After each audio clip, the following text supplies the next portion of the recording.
Okay, welcome to One on One, Dr. Tipoteh. Thank you very much. So you have hovered over Liberia's political life for over 5 decades. Do you find any sense of accomplishment? Well, the main sense of accomplishment is that God remains with us. What's the evidence for this? God remains with us because we have some of the worst sanitation situations. I just even don't look in Monrovia on McLean and Broad Street, on just 2 blocks from the executive mansion, the feces, the garbage. You go in the graveyard, the garbage there. And then people survive. In many countries, you find dead bodies, from the bad sanitation, you see. And actually, poor people go through this. So this, the one accomplishment you talk about that I would say. Then the next one, and I'll stop at just this next one, is that our main problem here is just long-standing and widespread poverty. Almost all Liberians are poor in the material sense, in that over 80% of people have access to less than $2 a day, right? No, but they are surviving largely because there are some Liberians who, with this information, spreading awareness and trying to help them to use what they have in order to live a better life, food to eat, send their children to school. What I meant was, you have been a civic political activist for much of your life. Throughout the activism, has it been any solid accomplishment that you can point to? Well, I just said, you see, you're expecting me to say something about government and so forth. You see, but the thing is that if we have this long-standing and widespread poverty, it means that at the level of the state is bad governance, right? Bad governance. There's injustice, all right? And you you cannot have a stable situation, a secure situation in the face of injustice. So then, as founding leader of the movement for justice in Africa, MOJA, I will have to present to you what is happening at the level of the people. Now, the level of the people is that the awareness, this is the most important thing, is that those people who are fortunate to have some knowledge about this country, about the culture, the history about this country, is that it's important to spread the knowledge in a way that people can have confidence in going forward. This is really the main accomplishment. This is how the Civil War ended, and this is how Ebola was placed in the dustbin of history, or is trying to come back again from Guinea. And this is how many Liberians are working to ensure that Corona doesn't spread. This because I'm here to try to help in getting solutions. It's not just talking, but trying to get solutions. So I pointed out the main problem and how to go about solving it. So you may be active on the front lines raising health awareness, but when people hear Tipoteh, they easily associate it with your fight for multi-party democracy in Liberia. The activism in the 70s hinged on the singular idea that if the political process is open up, I mean, Liberia will become better. Do you agree that you were wrong? Well, do I agree that I was wrong? That's the question. Do I agree I was wrong? No, I was not wrong. Let's say we, those of us who were activists, were pushing for multi-party. The reason why is this. You have to look at the context, the background. You have long-standing widespread poverty. How do you solve this? You solve this by getting good people elected. How do you get good people elected? You get good people elected through a fair electoral system. You have then the true party, the only party that is there. You understand? The only party that is there. And then there's prevailing injustice. So this means then that one party situation is not going to solve the problem. It's like giving cheese to rat to mine. I'm coming. You understand? I'm trying to answer your question. So those of us who are pushing for more parties, not wrong. And you want to have more parties in the sense that, because there are two divisions really, those who want justice, who are working for justice, and those who are working for injustice. You see, that's basically the divide. But now, of course, you have some 25 political parties. But the answer to your question is that we who are working for multi-party democracy are not wrong, because we have helped people to be motivated through the awareness we have, and by saying this here. Look at those who wanted to from the 52nd legislature who wanted to go back. Most of them they didn't go back. Those in the 53rd legislature who wanted to go back, most of them didn't go back. What happened? It's awareness. So now we have multi-party democracy. Many people have argued that it is redundant. In fact, multi-party democracy costs us our peace, our civility.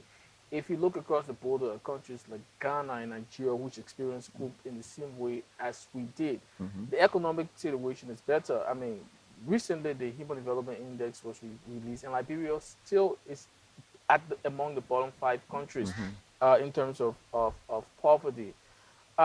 The this country was, in respect to the economy, way better in the 70s than right now.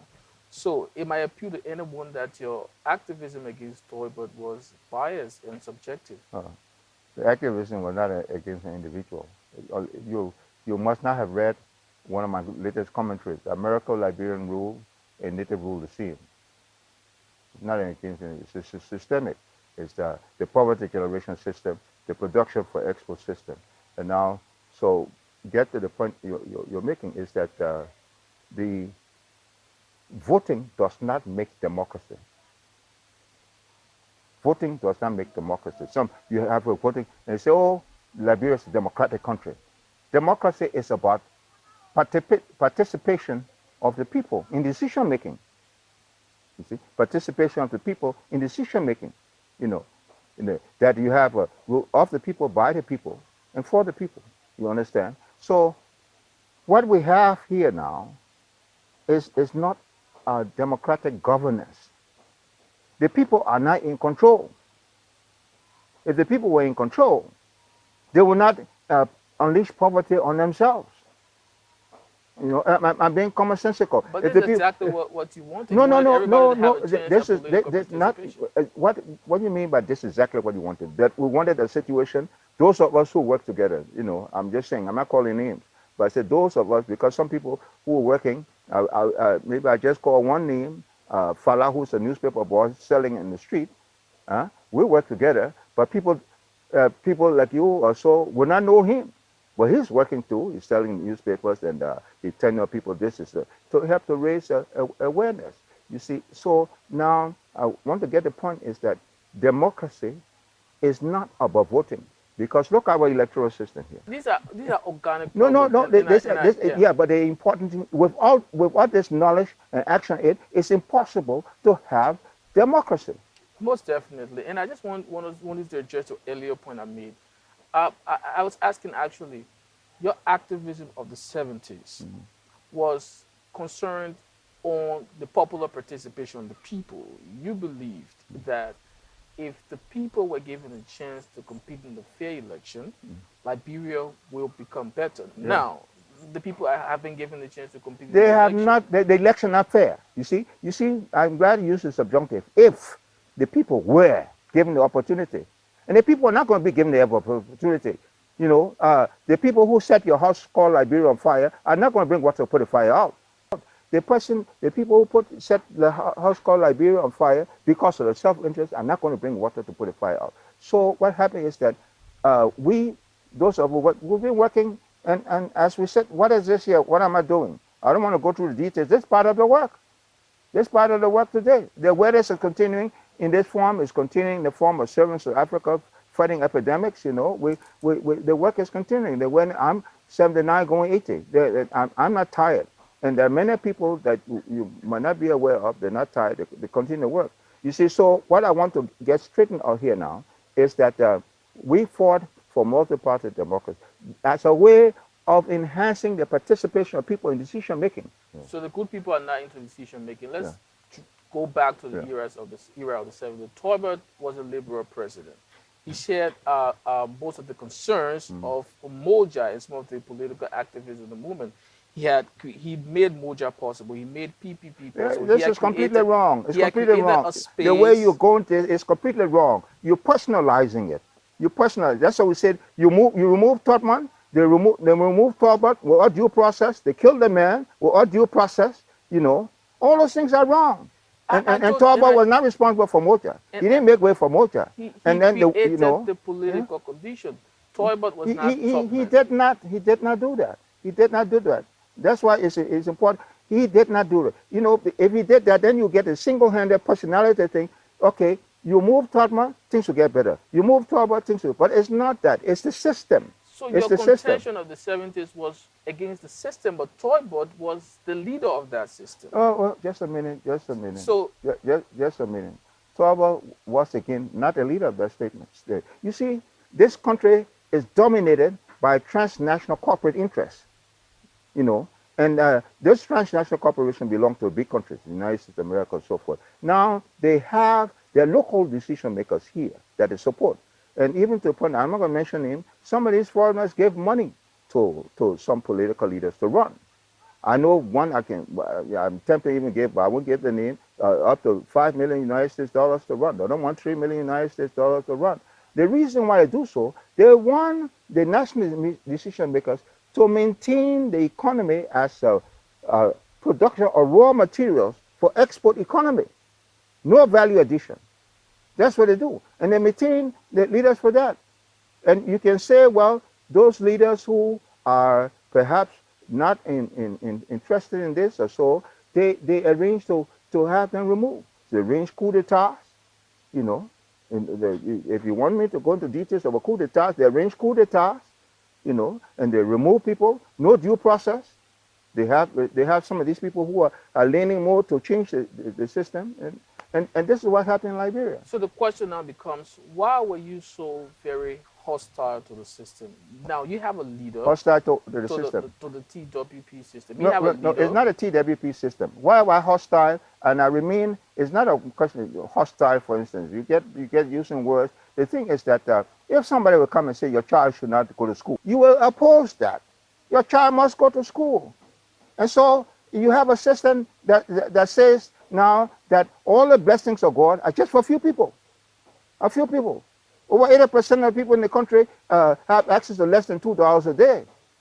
There's no question of hostility. I disagree. Not only I disagree, I will work to change that system, and non-violently, and non-violent by raising awareness. I'm not going to come to you and say, well, Jala, let's try. I got some friends got AK-47, some guns, so forth. No, you know. So we'll talk about the problems in the country, but I want us to put a little light on, what caused a lot of the problems we have today. So in the 70s, much of your concern was focused on political inclusion. Much of it was focused on creating a space for equal political participation. And I was asking earlier that Toybert, or the head of the TWP at the time, made overtures at that. At least, by 1980, PPP was a registered political party. And even members of Moja were allowed to work in his government. You, in particular, at a certain point, served as budget advisor to the president. So, what was the issue? All right, just here, you have to get something straight of how things happen. How things happen is that bad governance doesn't, like President Obasanjo, when he came here, when the President Ellen Johnson Foundation said, look, the women are not going to be given. They said they have to fight for the rights. They're not, and he's absolutely correct.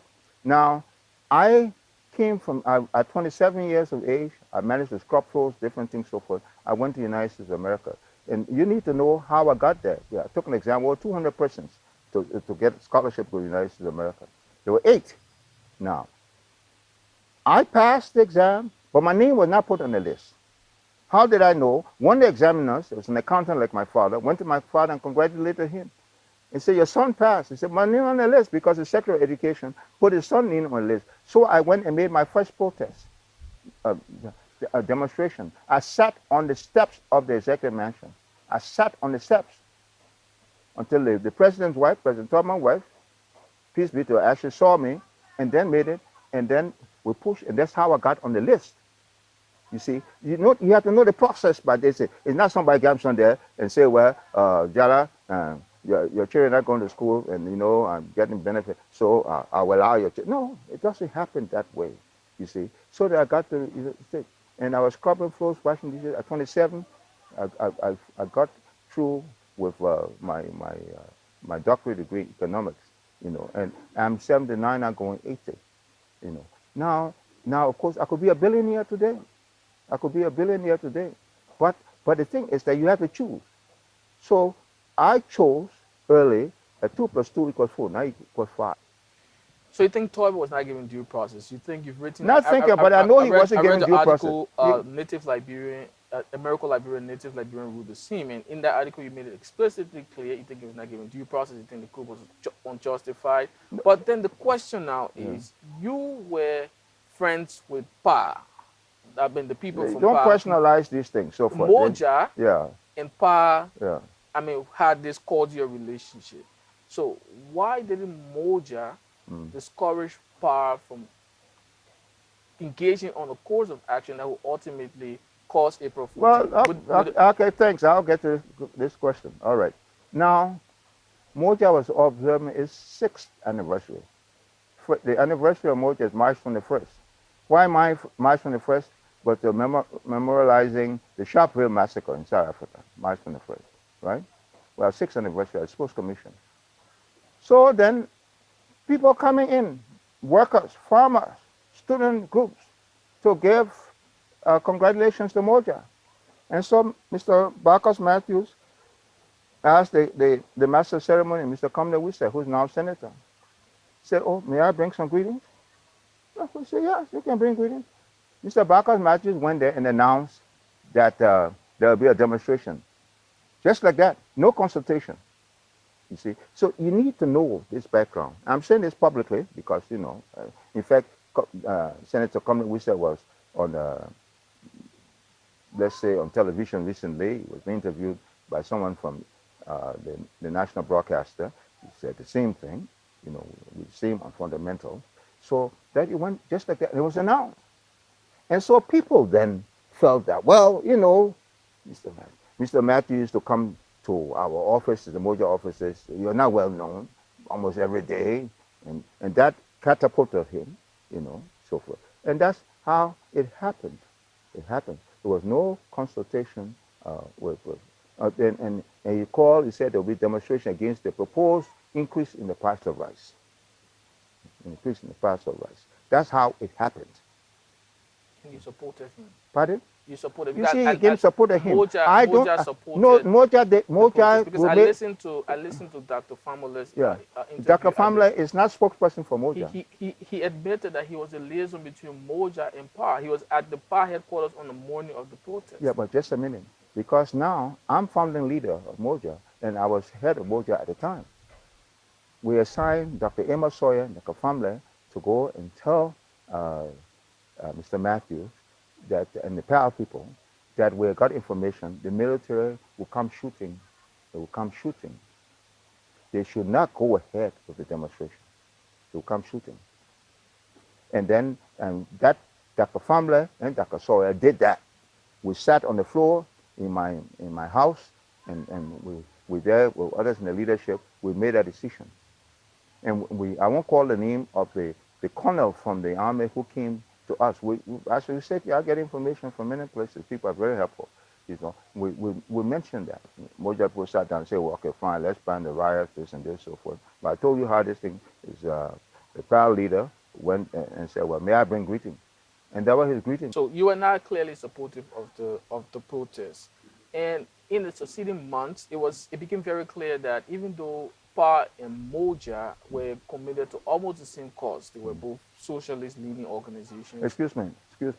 You bring a term just like Robin White from BBC.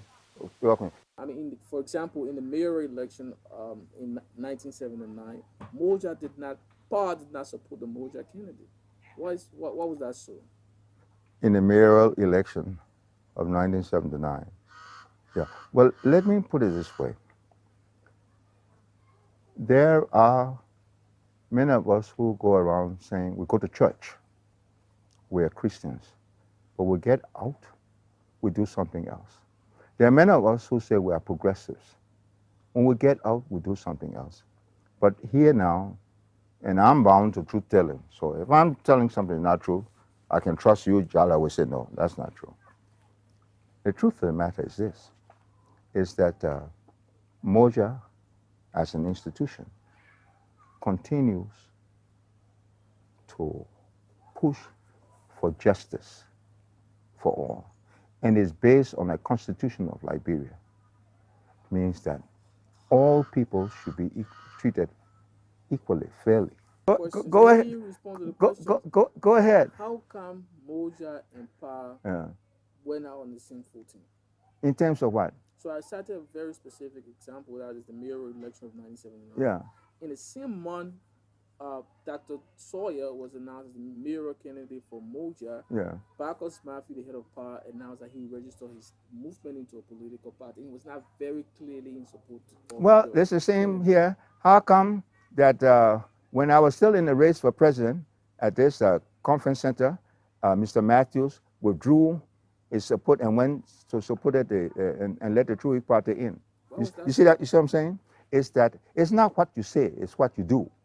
It's not what you do. That's why my song in Pele is about come see how God acts, how God works. You know, it's what you do. We should pay attention to what people do. Many of us will say we're Christians, we're Muslims, we're progressives, so forth. It's what we do.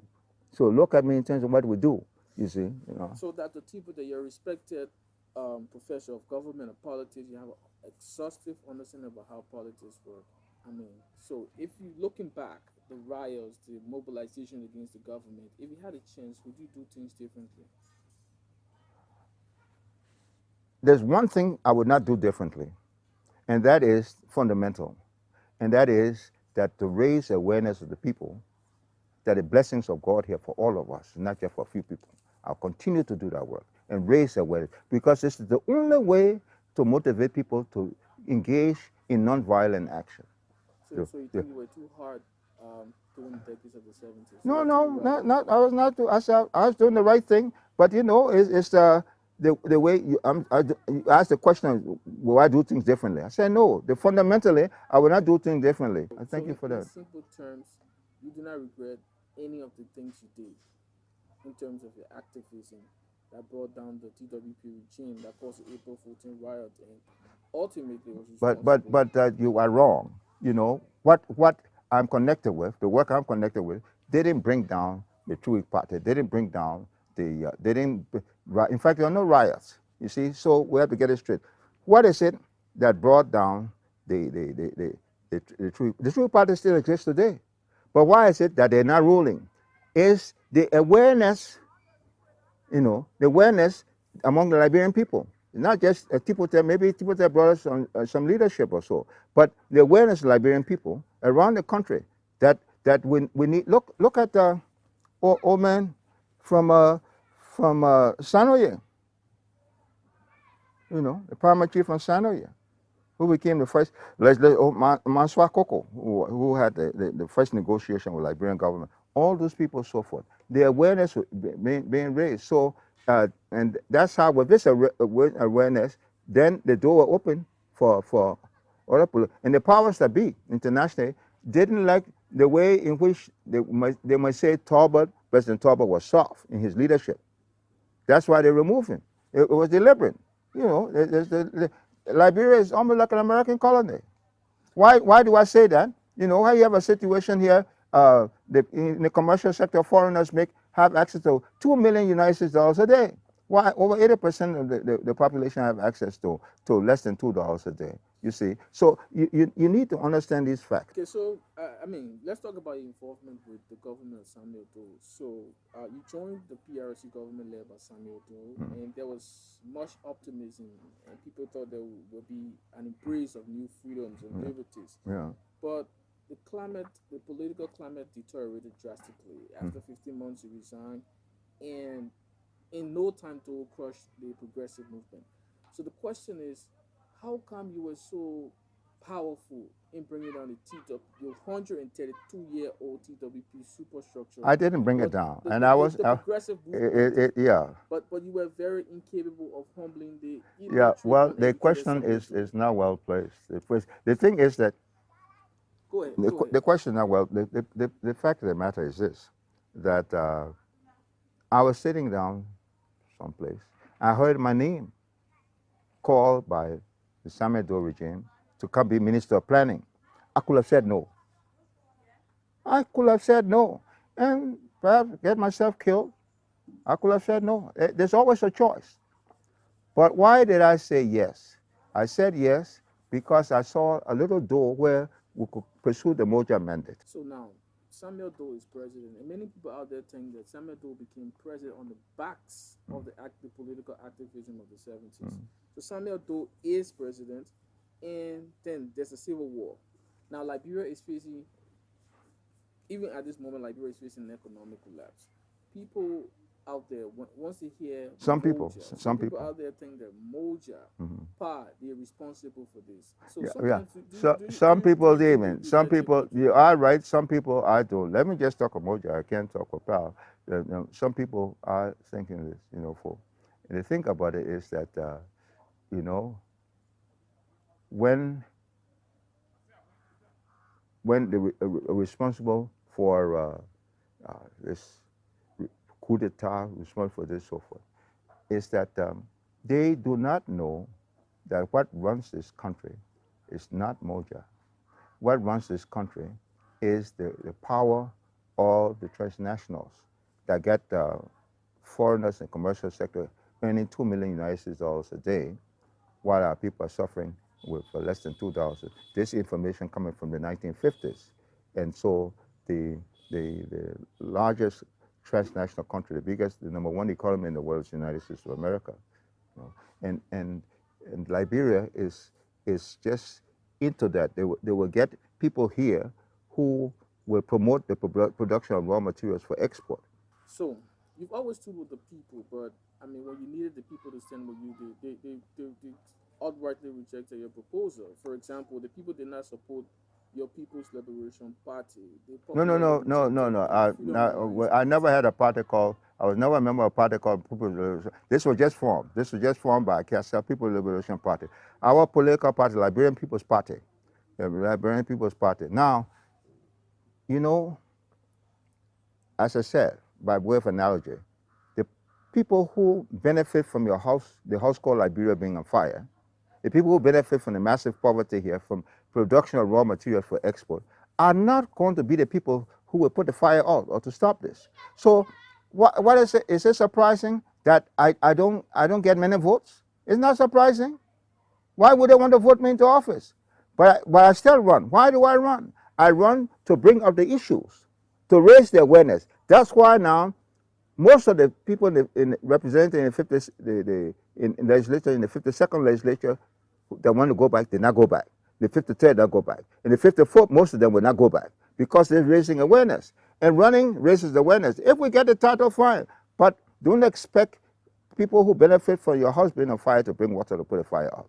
Okay, so let's move on to the future of the progressive movement in Liberia. Now, there is not a solid progressive movement. If there is, they do not have any focus. So, with Liberia still facing some of the challenges you advocated against in the past, what are your hopes for this generation? Well, you see, again, it's just like a Christian, a Muslim, progressive. People come and say, I'm progressive, I'm a Christian. It's in Krawing, which is wrongly called crew. Like Gio is wrongly called is Dan, and Mano wrongly called Mano is Ma, and Vi wrongly called Vi is Vei. The crew is wrong. It's called is Krawing in Krawing, you know, in Krawing. You see, there's Yimpote Ichipochire. You say Toko. Some people know book, but they got no sense. That's a talk upon that, you know, is that the knowledge you're looking for, you know. And then Yimpote, Iru Fofo there. Ke is a Fofo there, no. Ke no happen. Some people talk a lot. They don't do much to walk the talk, but it's walking the talk that we're looking for. See, just a Christian, Muslim, just talk, talk. And the same with progressives. People call themselves progressive. Oh, when somebody dies, you see at funerals. Let me not look at you. This is what I talk. Let me just keep my eyes. Look at funerals. They pack up there. There's somebody dies in the church or so, pack up there. You see, but let us pay attention on those who are working, those who are working, and this is how I'm part of the movement in rejuvenating the institution of Moja as a way of uniting the Liberian people. You see, the less than 1% of Liberian people belong to political parties, less than 1%. But we need unity. We need to change the electoral commission, to get it constitutionally based. It's not there. So there are no fair elections, you see. And no fair election, there will be post-election violence as we have here. And again, some people are getting elected.